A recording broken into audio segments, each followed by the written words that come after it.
One should know how to spend, not one should know how to save. जब व्यक्ति spend करना सीखता है तभी वो बढ़ा सकता है। जो व्यक्ति जोड़ करके रखेगा वो कभी बढ़ाएगा नहीं, कभी बढ़ा ही नहीं सकता। इस बात को समझ ले। दुनिया में कुछ चीजें ऐसी होती हैं जो खर्च करने से ही बढ़ती हैं। ज्ञान जितना खर्च किया जाएगा वो उतना ही बढ़ेगा।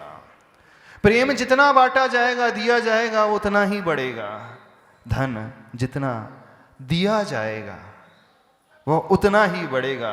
खर्च भी किया जाएगा तो ही बढ़ेगा, क्योंकि वो सर्कुलेशन में आता चला जाएगा। और आप यदि जोड़ जोड़ करके रख रहे हो तो वह कभी भी बढ़ेगा नहीं, वह सड़ेगा। एक बहुत अच्छी स्टोरी आती, छोटी सी स्टोरी आती है। एक सेठ है, उसके 3 पुत्र थे। बोले इन 3 पुत्रों को समझना है कैसे हैं, इनकी वृत्ति कैसी है। तो वो बोलता मैं यात्रा पे जा रहा हूँ। एक डब्बे उसने चने लिए, कच्चे चने, और तीनों पुत्रों को एक एक डब्बा भर के चना दे दिया। बोले जब मैं लौट करके यात्रा से आ जाऊँ, ध्यान रखना है मैं इन चनों को पाऊंगा, बिल्कुल ऐसा होना चाहिए कि पूरे के पूरे चने मुझे मिलें। ठीक है। तो एक बेटा जो है चने को अच्छे से तिजोरी में रख देता है, रोज उसकी अगरबत्ती लगाता है। दूसरा बेटा सोचता चने तो हैं, खा लो, जब आएंगे फिर से अपन खरीद के दे देंगे। तीसरा बेटा क्या करता है, उन चनों को बो देता है और उससे कई बोरे पैदा कर लेते। 2 वर्ष बाद पिता लौट करके आते हैं, मांगते चने। तो पहला बेटा चने लौटाता है, सब सड़ गए रहते हैं। दूसरा बाहर से खरीद के ला लेता, पिता समझ जाते तो दूसरे चने हैं। तीसरे से पूछा कहाँ है वो चने। बोले मैं कैसे ला करके बता दूं। बोले क्यों, एक डब्बे चने दिए थे मैंने तुमको। बोले एक डब्बे नहीं, वो तो पूरे गोडाउन भर गए अब तो मेरे। वो कई बोरे हो गए चने के अब तो। बात समझ में आ रही। हाँ? पैसा कैसे बढ़ता है, धन कैसे बढ़ता है, जमा करने से नहीं बढ़ता है। हाँ? खर्च करने से बढ़ता है, देने से बढ़ता है, बांटने से बढ़ता है। तो धनतेरस में क्या करते हैं आप लोग? हाँ? धनतेरस में क्या करते हैं? सब व्यक्ति जोड़ जोड़ करके रखता है और चाह रहा है कि मेरा धन बढ़े, धन बढ़े। तो धन ऐसे नहीं बढ़ता है। धन कैसे बढ़ता है? कुछ लोग बोलते हैं हार्ड वर्क करेंगे तो धन बढ़ जाएगा। कुछ लोग बोलते हैं लक्ष्मी जी की पूजा करेंगे तो धन बढ़ जाएगा। कुछ बोलते हैं हमारे भीतर ज्ञान आ जाएगा तो धन बढ़ जाएगा। पर ऐसे भी लोग हैं जो लक्ष्मी जी की पूजा नहीं करते हैं, फिर भी उनके पास ढेर सारा धन है। जो लोग ये सोचते हैं मैं बहुत मेहनत करूंगा तो धन आ जाएगा। एशियन कंट्रीज में ढेर सारे ऐसे लोग हैं जो मेहनत ही करते हैं लेकिन पेट भरने लायक ही कमा पाते हैं, फिर भी धन नहीं आता है। कुछ लोग सोचते हैं कि मेरे भीतर बहुत ज्ञान आ जाएगा, क्वालिटी आ जाएगी तो धन बढ़ जाएगा। तो ऐसे बहुत सारे डिग्री होल्डर भी बैठे हैं जो नहीं कमा पा रहे हैं। इसका क्या अर्थ है कि धन कैसे बढ़ता है? इसके पीछे इन सब के अलावा हार्डवर्क तो है। हार्डवर्क नहीं, स्मार्ट वर्क होना चाहिए। नो हाउ भी, टेक्निकल नो हाउ भी चाहिए, लेकिन इसके अलावा भी कुछ और फैक्टर होते हैं जो रोल प्ले करते हैं। वो क्या है बता सकते हो? धन को बढ़ाने के लिए कौन सा फैक्टर होते हैं? एक फैक्टर होता है जिसे कहा जाता है व्यक्ति का लक। आप जिसे कहते हो पुण्य। तो पहले यह समझो धन बढ़ाने के लिए किसी देवी देवता की पूजा से धन नहीं बढ़ेगा। बहुत ज्यादा आप मेहनत करोगे, बहुत ज्यादा हार्डवर्क करोगे तो धन कमा बहुत बढ़ा लोगे तो भी नहीं बनेगा। बहुत ज्यादा आप ज्ञान प्राप्त कर लो और सोच लोगे हो जाएगा, नॉट नेसेसरी। तो जो एक मेन फैक्टर है वो लैक कर रहा है, उस ओर ध्यान देना सीखो। तो जिनके पास धन नहीं है, क्यों धन नहीं है उसे पकड़ना सीखो। इसलिए धन नहीं है कि पूर्व में उन्होंने जब धन मिला था तो बांटा नहीं था, सिर्फ जोड़ जोड़ करके रखा था। तो धन को बढ़ाने के लिए मंत्र दे रहे हैं। वैसे धन को बढ़ाने के लिए मंत्र देना नहीं चाहिए हमको, फिर भी आप लोगों को समझा रहे हैं। धन को बढ़ाने के लिए मंत्र ये है, उस व्यक्ति उस बेटे की भांति जैसे उसने बीज को बोया था और कई गुना प्राप्त कर लिया था। तो व्यक्ति जितना बांटेगा, जितना देगा, धन उससे आता है। अब मन से बांटना है, वचन से बांटना है और फिजिकली बांटना है। तो मन से बांटने का अर्थ क्या हुआ? जिनके पास धन बहुत है उनके बारे में अच्छा सोचो, अनुमोदना करना सीखो। प्रशंसा करोगे तो आपका धन बढ़ेगा, उनसे ईर्ष्या मत करने बैठ लेना। उनको देख करके जलने कुड़ने मत लग लेना, देखो उसकी दुकान तो ढेर सारी चल रही है, खूब चल रही है, खूब ग्राहक पे ग्राहक आ रहे हैं, मेरी दुकान में तो ग्राहक ही नहीं आ रहे हैं, उसकी सैलरी बढ़ते चली जा रही है, मेरी सैलरी हाइक नहीं हो रही है, उसके यहाँ फैसिलिटी आ रही है, मेरे यहाँ फैसिलिटी नहीं आ रही है। क्यों उसके यहाँ फैसिलिटी में आ रही, बढ़ रही है, धन बढ़ रहा है, पैसा बढ़ रहा है, ग्राहक आ रहे हैं?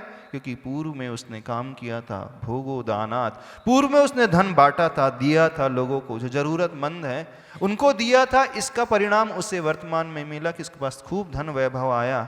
तो आपके पास नहीं आया तो पूर्व में आपने बांटा नहीं था, दिया नहीं था, सिर्फ जोड़ जोड़ करके रखा था। जो जोड़ करके रखता है वह नाश को प्राप्त हो जाता है। जो खर्च कर देता है फिर सर्कुलेट हो जाता है, लेकिन जो दान दे देता है वो उस बीज बोने की भांति है जो कई गुना बढ़ करके निकलता है। तो सबसे बड़ा मंत्र जो है, किसी देवी देवता की पूजा से धन नहीं आता है, बहुत ज़्यादा मेहनत करने से धन नहीं आता है, बहुत ज़्यादा ज्ञान प्राप्त करने से धन नहीं आता है। ये तो होना ही, हार्ड वर्क, स्मार्ट वर्क चाहिए, टेक्निकल नो हाउ भी चाहिए, प्लस कुछ एक्स्ट्रा जो फैक्टर है वो ये है कि हम देना सीखें और जो दे रहे हैं उनकी अनुमोदना करें। तो मन से उनकी प्रशंसा करो तो आपका धन बढ़ेगा। किसी अमीर को देख करके जलना सबसे पहले बंद कर दो, ईर्ष्या करना बंद करो, मन से उसको खूब प्रशंसा करो, वचनों से उसके बारे में कहो, और फिजिकली जो आप दे सकते हो, जितनी क्षमता है। आज आप वर्तमान में गरीब हो, आपके पास नहीं है, तो आपके पास थोड़ा भी है, जो जरूरतमंद है उसके लिए थोड़ा भी दोगे तो वो कई गुना फल करके लौट करके आएगा। और जब मन से हम प्रशंसा करने की बात कर रहे हैं तो दूसरा एक और तरीका बता रहे हैं। ऐसे व्यक्ति की प्रशंसा करो जिनके पास सब कुछ था लेकिन जिसने सब कुछ निष्प्रवृत्ति से छोड़ दिया। कौन होता है ऐसा सबसे बड़ा व्यक्ति जिसके पास सब कुछ होता है लेकिन सारे धन को छोड़ देता है? जानते हो? तीर्थंकर भगवान। तो धनतेरस में क्या करना है? किसी कुबेर यंत्र की पूजा नहीं करना, हम ये कहना चाह रहे हैं। किसी लक्ष्मी यंत्र की पूजा मत कर देना, किसी गॉडेस की आरती उतारने से कुछ नहीं होगा। तो ऐसे व्यक्तित्व की पूजा करो जो इस प्रकार की वृत्ति को लेकर के, यानी जिसके पास दुनिया का सारा वैभव था, जिसने अपने लिए कुछ भी नहीं चाहा बांट दिया दुनिया के लिए।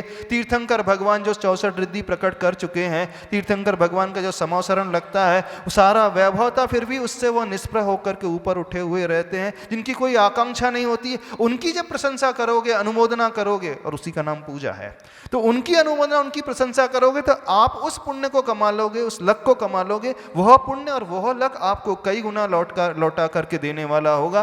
तो पूजा आरती उस व्यक्ति की नहीं जिसने जोड़ करके रखा है, समझना इस बात को। अब आप कहोगे कि फलाना व्यक्ति किसी देवी की पूजा कर रहा है तो हम मना कर रहे हैं, लेकिन हम तीर्थंकर की पूजा करने के लिए कह रहे हैं। हम तीर्थंकर की पूजा को करने के लिए बिल्कुल नहीं कह रहे हैं आपसे। हम क्या कह रहे हैं इस बात को समझे।